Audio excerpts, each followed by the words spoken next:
예, 지난 시간에 이어서 오늘 또 갈라디아서 바울의 인사말을 같이 보시겠습니다. 참 놀라운 것은 뭐냐면 이 짧은 인사말 속에 복음의 핵심이 다 들어있습니다. 인사를 하는데도 복음이 들어있어요. 복음이.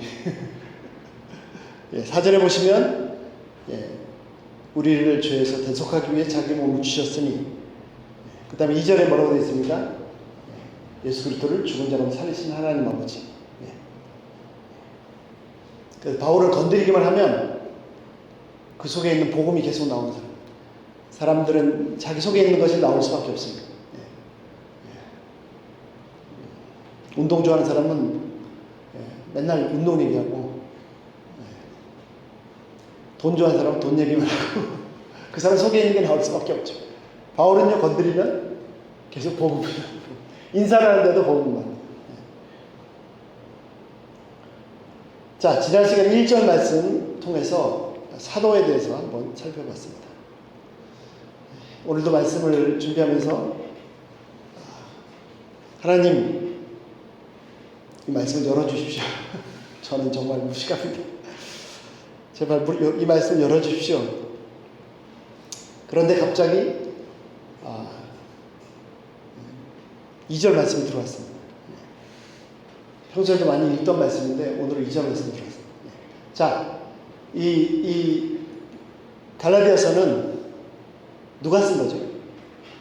바울이 쓴 거죠. 누구한테 쓴 거죠? 갈라디아에 있는 교회들에게 쓴 거죠.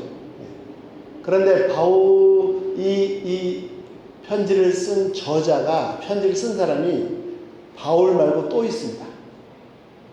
누가 있죠? 본문에 있습니다. 본문에. 여기 구절에 다 있습니다. 이 편지를 쓴 사람이 갈라디아 교회들에게 쓴 편지인데, 이 편지를 쓴 사람이 바울 말고 또 있습니다. 누가 있습니까? 자, 2절 보실까요? 2절. 자, 1절에 쭉 해서 바울은 2절에 어떻게 2절 한번 같이 읽어보실까요? 함께 있는 모든 형제와 더불어 갈라디아 교회들에게, 바울이 썼는데, 이 편지를 바울이 썼는데 함께 있는 형제들과 같이 썼어요.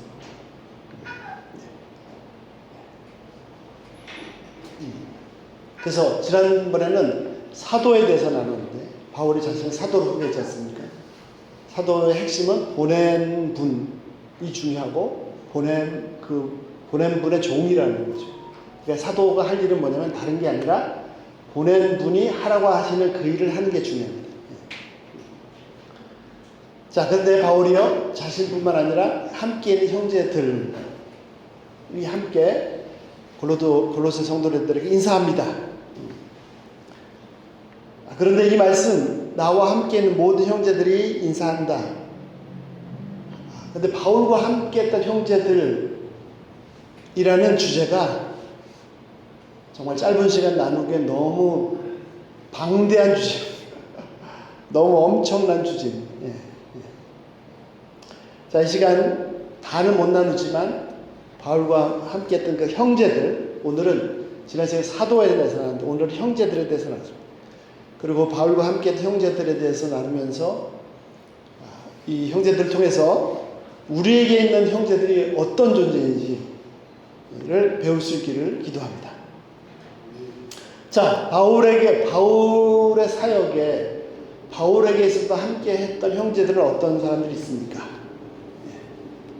처음에 바울은 성경은, 구약 성경은 너무 잘 알았지만 예수님은 몰랐습니다. 그래서 이제 성도들을 핍박을 했죠. 그러다가 사도행전 9장에 보시면 다메섹으로 가다가 예수님을 제대로 만났습니다. 그리고 눈이 잠시 멀었습니다.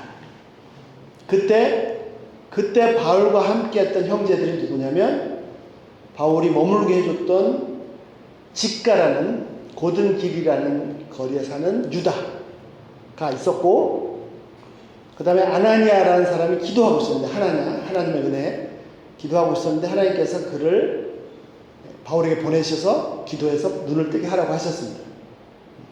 그리고 이제 바울이 변했죠. 완전히 새 사람이 됐습니다. 그리고서는 자기가 핍박하려고 했던 그 교회를 핍박한 게 아니라 오히려 그 예수님을 위해서 막 복음을 전했습니다. 예수님이 바로 그 메시아시다 전했습니다.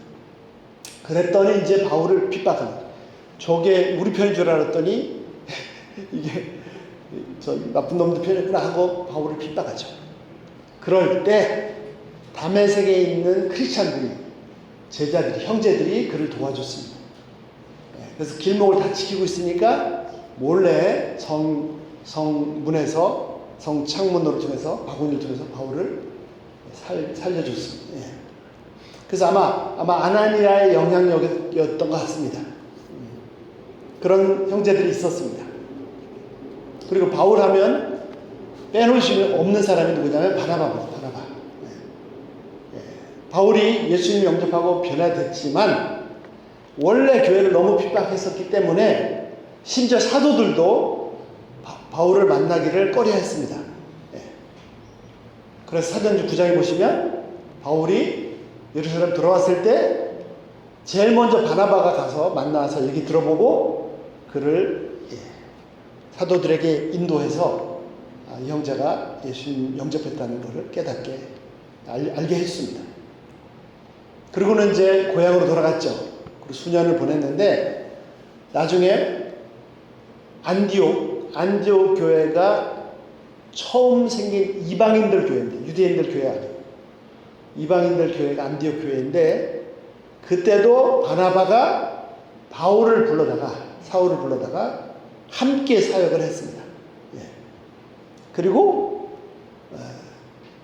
함께 사역을 할 뿐 아니라 그 교회에서 기도하고 안수받고 또 성령께서 지정해 세우셨기 때문에 바나바와 함께 같이 선교사로 파송을 받았고 1차 선교여행을 바나바와 함께 했습니다.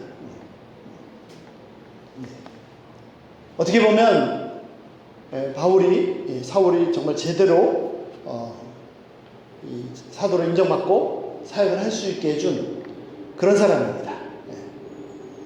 그때 이제 1차 선교여행은 바나바와 함께, 그때 이제 바나바의 조카 생질인 마가도 같이 데리고 갔었죠. 근데 마가는 중간에 귀신 사건 보고 도망가 버렸습니다. 나중에 이제 처음에는 싸우고 마가 때는 싸웠지만 나중에는 자식같이 이렇게 받아들였습니다. 그리고 이방인들 가운데서 엄청난 사역을 했지만 사람들 가운데는 이 바울의 사역을 이게 의문을 갖는 사람들이 있었습니다. 그때 사도행전 15장에서 같이 예루살렘 올라가서 예루살렘 공회에서 사도들과 함께 사도들 앞에서 이 바울의 사역을 변호했던 사람이 또 바나바입니다. 그러니까 바나바가 아주 결정적인 역할을 했죠. 사울이 제대로 됐는데. 그 다음에 또 바울의 사역에서 빼놓을 수 없는 동력자가 누구냐면 신라입니다. 신라는 누구냐? 처음 등장하는 게 이제 예루살렘 공회에서 이방인들 교회, 안디옥 교회, 또 그 예루살렘 공회에서 바울을 통해서 세계 선교 일하는 것에 대해서 공인을 받은 다음에 과연 어떤가? 그걸 알기 위해서 사람들을 보냈는데 바나바와 바울과 함께 사람들을 보냈습니다. 그때 함께 갔던 사람 중에 한 사람이 누구냐면 신라입니다. 신라. 예루살렘 교회에서 파송을 받아서 바울과 바나바가 한 사역들이 정말 제대로 됐는가? 또 예루살렘 공회에서 공인한 거, 율법을 강요하지 않는다. 뭐 우상의 제사 드린 거, 뭐 피 흘리는 이거 몇 가지만 빼고는 다 받는다 하는 것을 인정된 것을 바나바와 바울만 가서 얘기하면 안 되잖아요. 예루살렘에 파송된 사람이 가서 같이 얘기해 줘야 되지 않습니까? 그때 같이 갔던 사람이 신라인데 놀라운 것은 뭐냐면 신라와 유다라는 사람이 둘이 같이 올라갔는데 놀라운 것은 뭐냐면 이 바울이 이제 바나바와 헤어지고 다시 선교여행 떠날 때 신라가 다음에 안디옥 교회 가서 예루살렘 공회에서 다 인정해 줬습니다. 전달하고 예루살렘 돌아간 것이 아니라 바울 선교여행 같이 떠날 때 같이 떠났어요. 그래서 바울의 아주 그냥 늘 함께했던 동력자가 됐어요. 바울의 2차 선교여행에 함께 갔고요. 16장에서 마게도냐인의 환상을 보고 이제 유럽으로 그리스로 갈 때 같이 갔습니다. 첫 성 빌립보에서 복음을 전했는데 감옥에 갇혔죠. 그때 신라도 같이 감옥에 갇혔습니다. 그래서 감옥에 갇혀서 바울과 신라가 기도하고, 감옥에 갇혔는데 기도하고 찬양하고, 거기에 바울과 신라로 계속 같이 따라요. 바울과 신라로 감옥에 갇혔는데 찬양합니다. 그럴 때 어떤 일이 생겼습니까? 갑자기 지진이 나고 옥문이 무너지고 빌립보에서 놀라운 사역이 일어났습니다.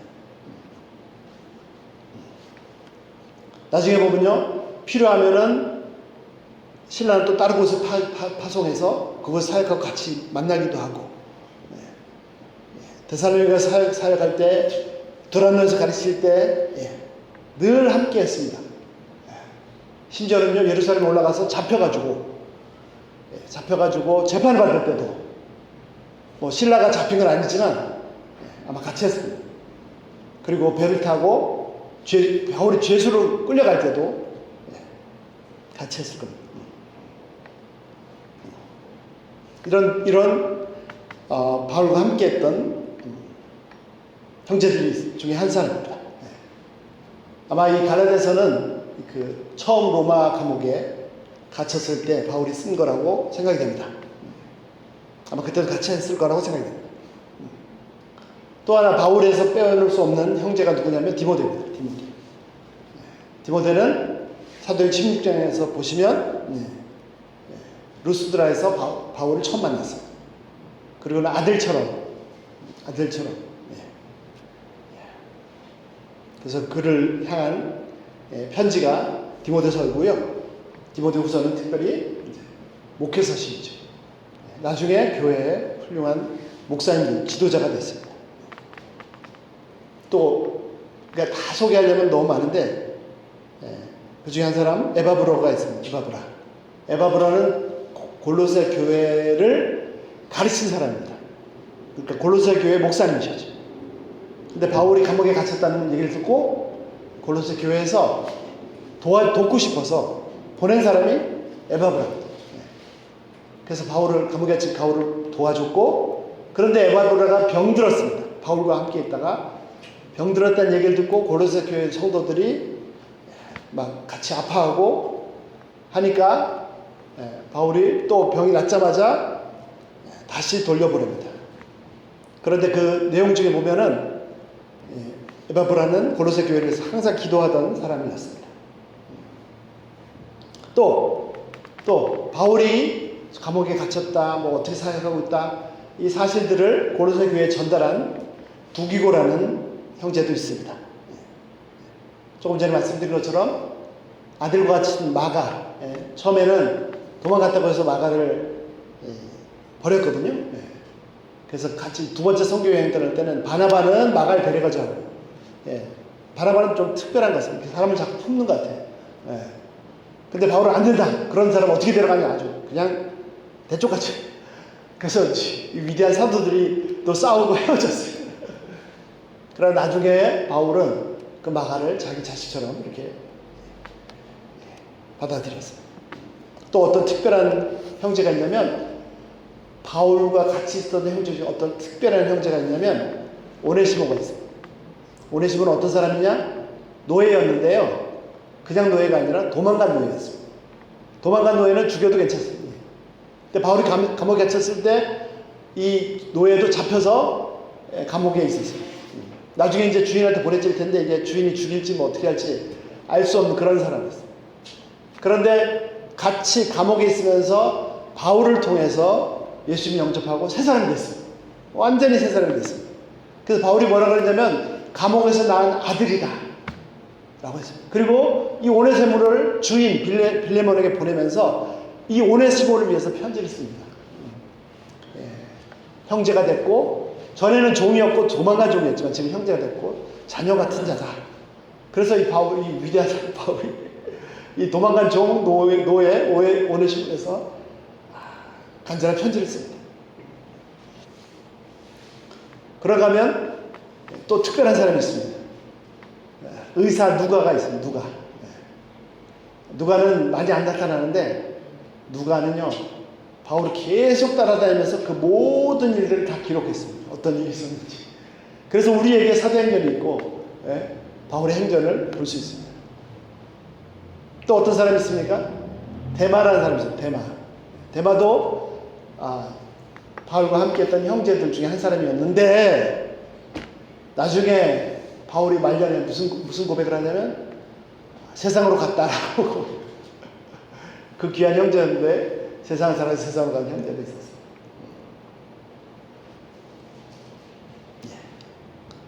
참 이 바울과 함께 했던 형제들을 하나 생각해보면 너무나 고귀하고 너무나 아름답고 너무나 소중합니다. 자, 바울의 삶이 무슨 세상에 성공하고 출세하고 부자가 되고 이런 삶이 아닙니다. 아주 그냥 그 사람 옆에 있으면 하나 떨어질 것이 있겠다. 나도 부자 될 수 있겠다. 그런 사람이 아닙니다. 바울은 주님과 복음을 위해서 헌신한 사람입니다. 그의 인생은요 고난 자체입니다. 그리고 그는 스스로 고난받기를 원했습니다. 바울이 고백합니다. 고린도후서 11장 23절부터 27절. 저희가 그리스도의 일꾼이냐 정신없는 말을 하거든 나도 더더욱 그러하도다.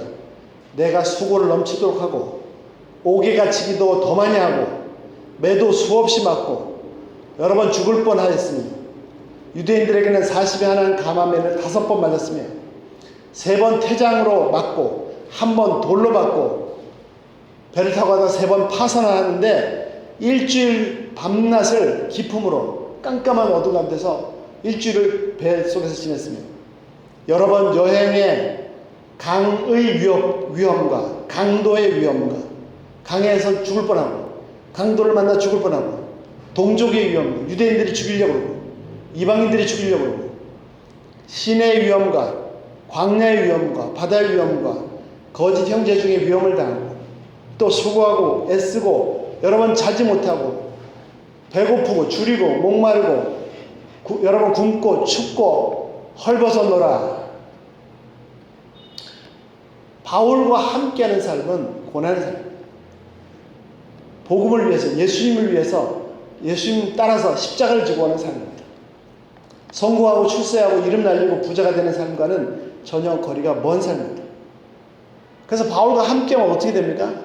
아까 신라처럼 같이 감옥에 갇히고 같이 매맞고 괜히 쫓아서 배 탔다 같이 죽을 뻔하고 깜깜한 칠흑 같은 어둠 속 일주일 동안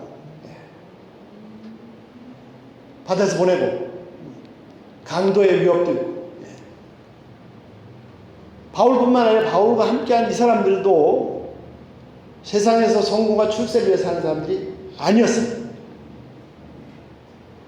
하늘의 소망을 가지고 이 땅에서 예수님과 복음을 위해서 함께 고난받기를 작정한 사람들이었습니다. 십자가의 길을 가기로 결단한 사람들이었습니다. 자, 이 사람들이 어떤 사람들인지 하나 정리해보죠. 첫 번째는요, 동력자들입니다. 동력자. 같이 감옥에 가고 같이 바다에서 죽을 뻔도 하고.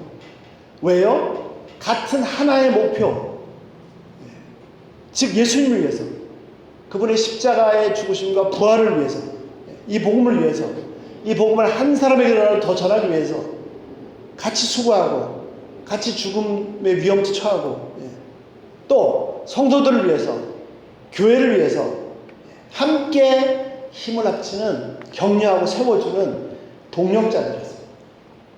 때로는 바울을 대신해서, 바울이 저기 가야 되는데 또 여기도 가야 되는데 저 교회가 약한데 바울을 대신해서 바울의 손과 발이 돼서 가서 사역했던 그런 형제들이었습니다. 두 번째는요, 함께하는 제자들입니다. 제자들. 바울의 일생이 예수님을 위해서 예수님처럼 되고자, 예수님을 본받고자, 빌보서의 고백처럼요, 내가 어쩌든지 그리스도를 얻고자, 예수님처럼 되고자 그의 죽으심을 본받아 고난 가운데서 죽어서 부활에 이르려 하느니, 바울이 일생 예수님의 제자가 돼서 십자가의 길을 갔듯이 바울과 함께하면서 그 고난 속에서 그 십자가의 길을 같이 가면서 바울을 배우고 바울을 통해서 예수님을 배우는 제자들입니다. 고린도전서 4장 16절, 그러므로 내가 너희 권하노니 너희는 나를 본받는 자가 되라. 이야, 이렇게 말할 수 있는 사람 누가 있을까요? 네. 고린도전서 11장 1절. 자, 바울이 너무 잘나서 자기를 본받으라고 한 게 아닙니다. 고린도전서 11장 1절. 내가 그리스도를 본받는 자가 된 것 같이 너희는 나를 본받는 자가 되라. 뭐 어떻게 되라고요? 바울이 내가 정말 대단한 사도니까 너희들은 바울을 본받는 자가 되라는 얘기가 아니라, 그게 아니라 바울이 예수님을 본받는 자가 되는 걸 보고 같이 나도 바울처럼 예수님 본받는 자가 되라, 그런 뜻이죠. 세 번째, 이 중에 데마 같은 사람은 정말 가슴이 찢어지게도 세상으로 간 사람들도 있습니다. 그러나 이 중에 한 사람 한 사람이 교회의 기둥 같은 지도자들이 됐습니다. 아까 보신 것처럼요, 에바브로는 아마 골로새 교회 목사님 된 것 같습니다. 나중에 디모데는요, 에베소 교회를 돌보는 목사가 됐습니다. 한 사람 한 사람이 정말 위대한 하나님의 사람들이 됐고 교회의 엄청난 지도자들이 됐습니다. 자, 첫 번째 동력자, 두 번째 제자, 세 번째 지도자, 네 번째 가장 중요한 거, 형제입니다. 형제. 나와 함께 있는 형제들. 형제입니다. 형제. 형제가 뭡니까? 형제가 뭐죠? 형제는 뭐냐면 같은 부모에서 태어난, 같은 부모의 살과 피를 나눈 사람들입니다. 형제죠. 그러면 그리스도 안에서는 형제라는 말이 무슨 말입니까? 누가 형제입니까? 육신적으로 한 부모 아래서 한 부모의 살과 피를 이어받아서 형제가 되었듯이 우리는 바울과 함께했던 형제들뿐만 아니라 우리는 한 분 예수 그리스도의 살과 피를 함께 나눈 진짜 형제입니다. 예수 그리스도의 살과 피를 함께 나눈 육신의 형제보다 더 소중한 진짜 형제입니다. 같은 생명을 나누는 형제. 아니, 생명보다 더 소중한 형제. 그래서 그 일생을, 고난받는 십자가의 길을 가는 그 일생을 함께 했던 너무너무나도 소중한 형제들입니다.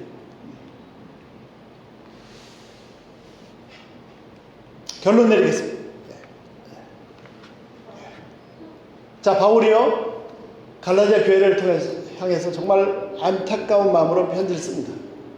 근데 그때 편지를 쓸 때 바울 혼자 있었던 것이 아닙니다. 바울과 함께 했던 형제들도 있었고 이들도 같이 인사를 합니다.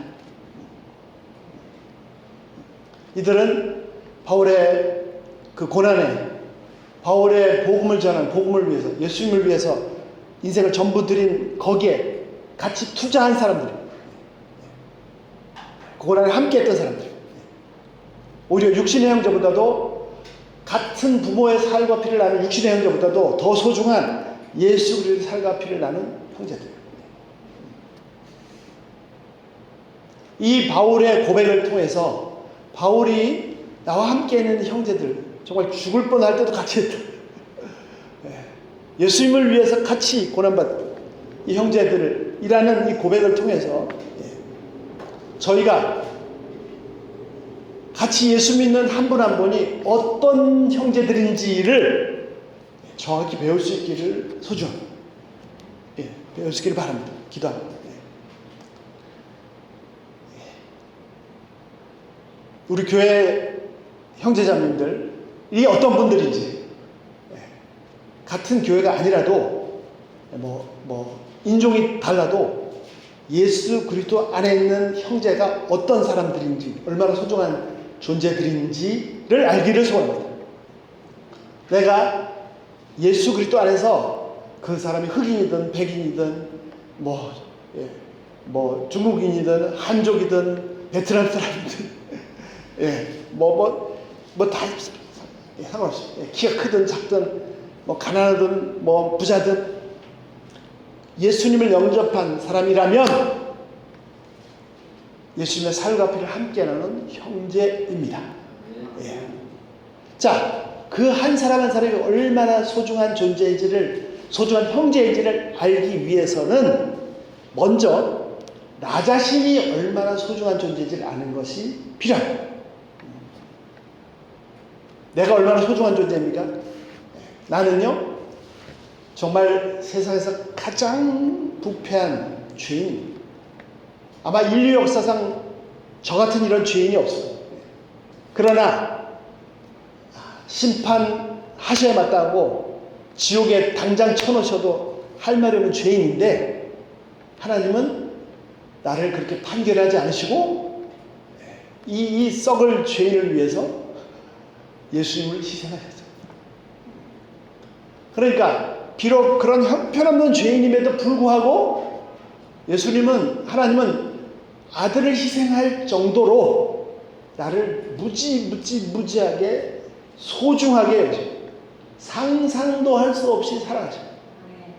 고백 드린 것처럼 내가 얼마짜리라고요? 예수님짜리. 여기에 가격표가 붙어 있어요. 축구 선수 메시 있잖아요. 메시 선수를 데려오려면 얼마를 줘야 됩니까? 하여튼 수천억 원을 주고 메시에는 수천억 원 이렇게 붙어 있습니다. 수천억 원짜리. 우리한테 뭐가 붙어 있습니까? 예수님짜리. 수천억 원이 아니라 수백억 원을 줘도 하나님 뭐라고 하셨어요? 나를 놓고 천하 우주하고 바꿀 수 없다. 한 생명이 우주보다 더 귀해요. 그래서 내가 예수님짜리인 걸 아는 것이, 사람들이 나의 가치를 얼마나 매기느냐가 중요하지 않고 나 자신이 나를 얼마나 매기느냐가 중요하지 않습니다. 하나님이 나를 얼마나 매겼냐가 중요하거든요. 그것이 절대 기준. 사람들이 나를 10원짜리 100원짜리 봐도 상관없습니다. 또 사람들이 나를 엄청나게 높여줘도 상관없어요. 그거 다 잠깐 있다가 없어지는 겁니다. 하나님이 나를 얼마짜리 보냐, 이게 중요한데, 하나님이 나를 얼마짜리 보시다고요? 예수님짜리 보십니다. 그래서 교만도 죄지만 열등감도 죄입니다. 열등감은 더 큰 교만이에요. 무슨 말이에요? 하나님께서 나를 무지무지하게 소중하게 여기시는데 내가 뭐라고? 아니에요, 하나님, 저는 못났어요. 이거는 하나님하고 한판 붙자는 얘기죠. 하나님께서 나를, 너는 너무 소중하다, 내가 예수님을 희생했다, 그 정도로 소중하다라고 하시는데 내가 뭐라고? 하나님, 저는 이렇게 못났어요 라고 한다면 그게 절대 겸손이 아닙니다. 이건 하나님하고 맞짱 뜨겠다는 교만이죠. 이거는 나 잘났어요 하는 교만보다 더 큰 교만. 아무튼 하나님께서 나를 얼마나 소중하게 여기신가를 아는 것이 중요해요. 하나님께서 나를 얼마짜리 여기셨다고요? 예수님짜리. 그러면 두 번째, 내 옆에 있는 형제의 가치를 발견했어요. 나와 함께 있는 형제의 가치가 얼마짜리라고요? 그렇죠, 예수님. 내가 함부로 하면 안 됩니다. 그 사람이 나보다 못났다, 나보다 못생겼다, 내가 옆에 있는 형제를 함부로 하는 거는 뭐죠? 아유, 저 이제 왜 저래? 함부로 하는 건 뭡니까? 하나님께 대한 도전입니다. 만약에 정말로 문제가 있다면 주인이신 그분께 직접 하실 겁니다. 손대실 겁니다.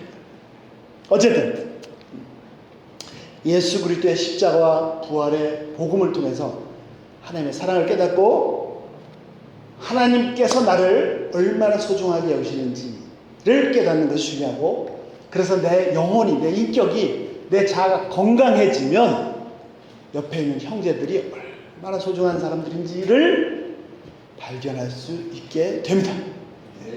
같은 예수님의 살과 피를 함께 나눈 형제들입니다. 예수님께서 내가 보기에는 참 못난 형제인데, 참 웃기는 얘기죠. 하나님께서 소중하다 하시는데 내가 뭐라고.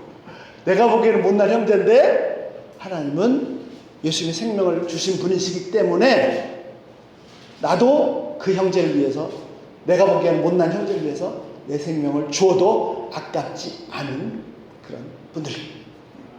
그래서 우리 모두는 예수 그리스도 안에서 함께 살과 피를 나눈 형제들입니다. 고난 속에서 예수님의 가시기를, 그 길을, 십자가의 길을 가고자 열심히 바울이 가고 있는데 혼자가 아니었습니다. 혼자가 아니었습니다. 심지어 죽는 자리까지도 함께 했던 형제들이 있었습니다. 우리에게도 그런 형제들이 있습니다. 저희도 한 분 한 분을, 나 자신부터 한 분 한 분을 내 눈이 아니라, 내 안경이 아니라 그 하나님의 눈으로, 그 십자가의 안경으로 보실 수 있기를 기도합니다. 기도하겠습니다.